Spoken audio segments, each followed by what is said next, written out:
Samantala, panibagong kidnapping sa dalawang Chinese at isang Koreano gumamit din ng cryptocurrency bilang ransom ayon sa Philippine National Police. Idetalye mo ang balita RH52, Edniel Parrosa. Edniel.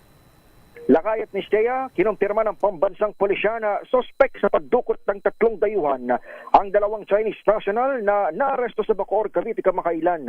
Unang naibalita sa DZRH ang pagkakasukol sa dalawang sospek nang subukan ng mga itong tumakas sa checkpoint noong May 3. Pero sa ulat na inilabas ni PNP Public Information Chief Police Colonel Randolph Tuanyo ngayong araw, nakilala sina Wang Yuse at Zhao Lixian bilang umano'y mga kidnapper ng dalawa ring Chinese at isa pang Koreano noong Mayo 2. Nangyaring insidente sa Nasugbu, Batangas kung saan 7 kalalakihan ang di umano'y dumukot sa mga biktima. Pero kagyat silang pinakawalan kinabukasan matapos makapag-ransom.